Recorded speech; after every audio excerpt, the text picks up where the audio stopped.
Assalamualaikum warahmatullahi wabarakatuh. Perkenalkan, saya Muhammad Andrea Rusyidi dengan NIM Q00231109 akan mempresentasikan laporan praktikum anatomi tentang organa genitalium feminina. Eh, Seperti yang kita ketahui, ada beberapa proses dalam reproduksi wanita.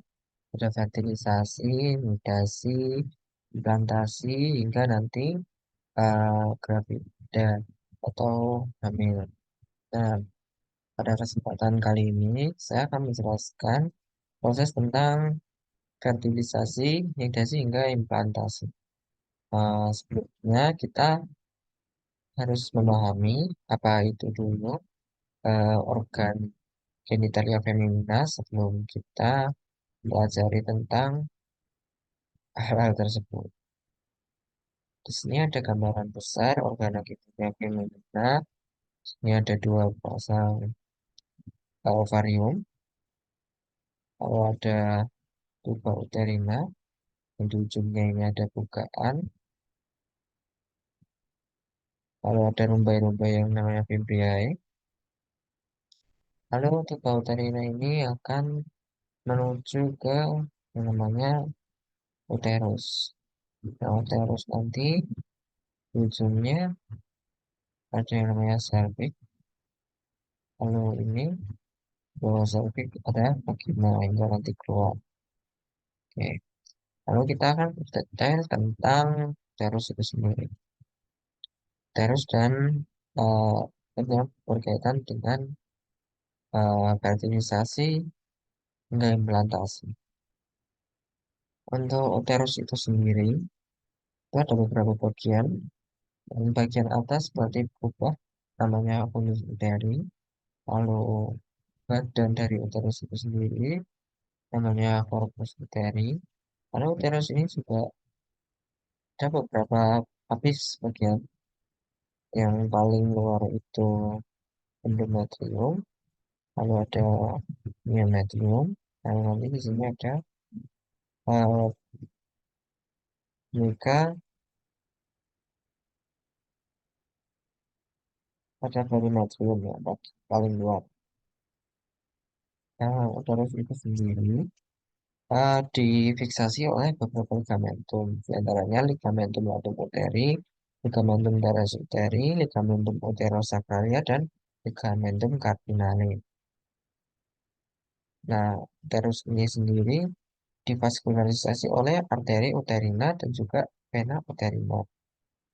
Nah, lalu sebelum uterus tadi ada yang namanya tuba uterina atau nama lainnya salving. Tuba uterina ini terdiri dari beberapa bagian. Ada infundibulum, bagian yang membesar dekat akuarium, lalu ada fimbriae yang rumbai-rumbainya untuk mengangkat ovum dari akuarium. Lalu ada bagian ampula yang paling panjang, lalu ada bagian isthmus yang mengecil dia, lalu ada pars uterina atau pars interstitium. Lalu ini ovarium tadi difiksasi oleh ligamentum ovari proprium, juga ligamentum suspensorium, juga mesovarium. Oke, lalu untuk di bagian uterus tadi di bawahnya terdapat cervix dari atau mulut dari uterus. Nama eh, bahasa umumnya adalah mulut dari uterus yaitu cervix uteri. Dan di sini ada kanalis cervix dan ada lipatan-lipatan yang namanya pelipakal mata. Nah, ini ada seperti tonjolan ini yang dinamakan cervix. Nah,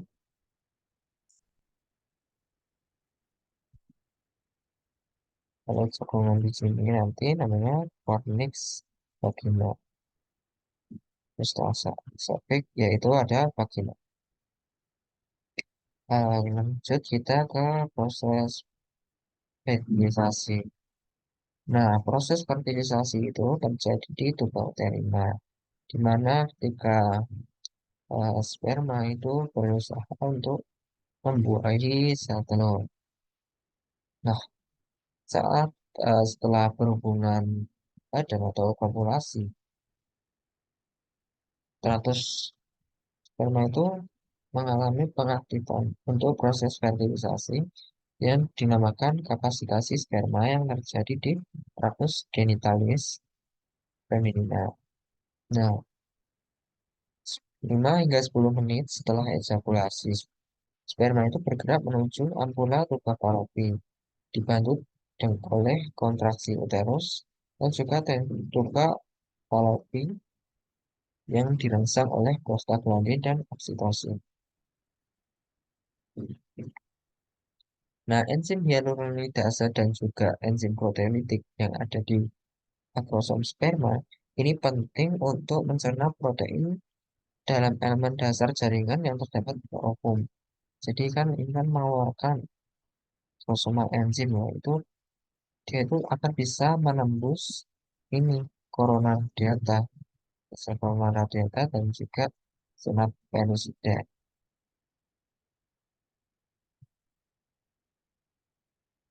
Lalu untuk mekanisme fertilisasi itu sendiri, ah, yang pertama, sperma ini akan penetrasi ke corona radiata melalui ikatan membran antara membran dan juga enzim di plasma membran dengan kepala dari si sperma. Ini ikatan ini ada karena ada ZP3 reseptor pada zona pelusida. Jadi di zona pelusida ada kuning-kuning ini yaitu ZP3 reseptor yang akan berikatan dengan akrosom vesikal dari akrosom. Nah, lalu eh, ke tahap yang kedua yaitu pengikatan sperma dengan reseptor memicu reaksi akrosom ini, yaitu mengeluarkan hidrolitik enzim hidrolitik. Akrosom tadi mengeluarkan enzim hidrolitik ke zona pelosida. Lalu eh, enzim dari akrosom tadi mencerna zona pelosida, lalu membuat jalan untuk masuk ke plasma membran dari ovum itu sendiri. Ketika sperma itu sudah mencapai ovum dan juga plasma membran itu sudah berfungsi, lalu sperma itu sudah berfungsi dengan plasma membran, kepala sperma itu yang berisi DNA itu akan masuk ke sitoplasma dari ovum. Nah, sperma yang tadi masuk itu mengeluarkan enzim, menstimulasi pengeluaran enzim yang disimpan di dalam cortical granules di dalam ovum. Yang itu dia menginaktif uh, reseptor ZP3 dan mempertebal zona pelosida untuk mengeblok agar tidak terjadinya polispermi. Jadi setelah sperma itu ada yang sudah masuk, itu semua reseptor ZP3 itu terblok karena adanya enzim yang tersimpan di cortical granula.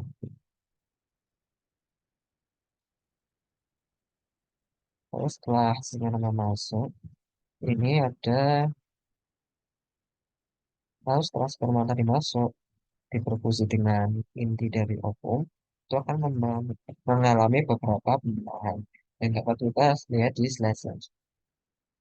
Ini tadi yang dari pelepasan dari folikel radium, jadi banget oleh BMBAE masuk ke input di ulum, lalu dibuahi ini ambula uterina.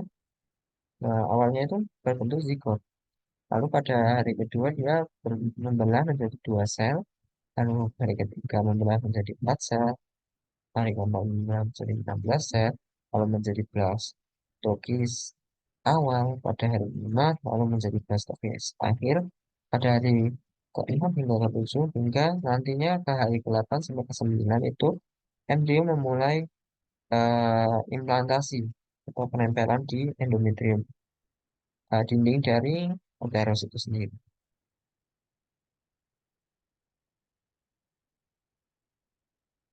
Ini tadi pembelahan itu 4 menjadi 8, jadi 16, menjadi 16 bentuknya seperti anggur tadi sebelum ada ruangan-ruangannya namanya mapula. Tapi ketika sudah ada ruangannya namanya blastokis. Ini sudah ada ruangannya dan membentuk tropoblas. Ya.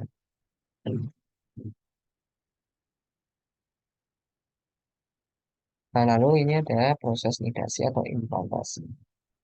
Nah, pada pertamanya, blastokis yang mengambang bebas itu menempel di dinding endometrium. Nah, lalu si tropoblas eh,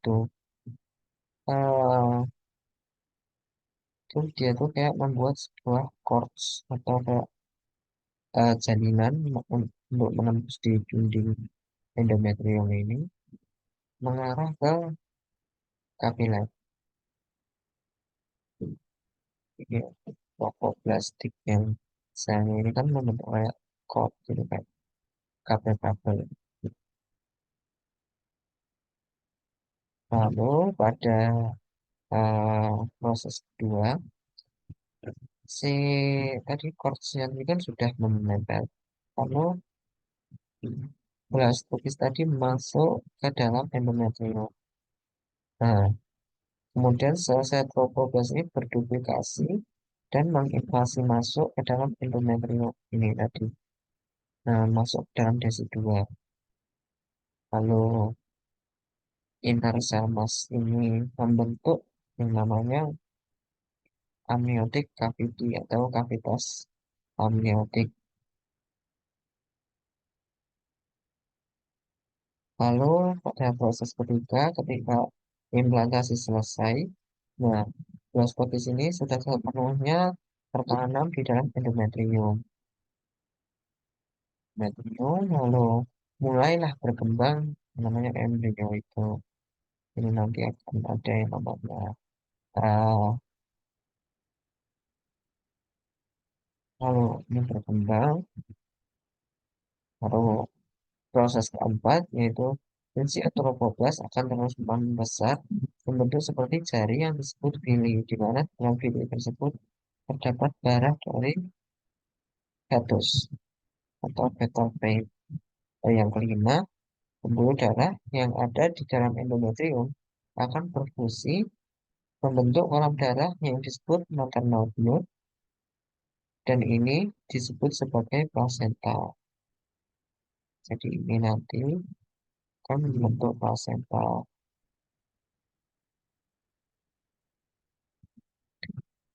Mungkin cukup sekian dari saya untuk presentasi laporan kami ini. Dan lebihnya mohon maaf. Assalamualaikum warahmatullahi wabarakatuh.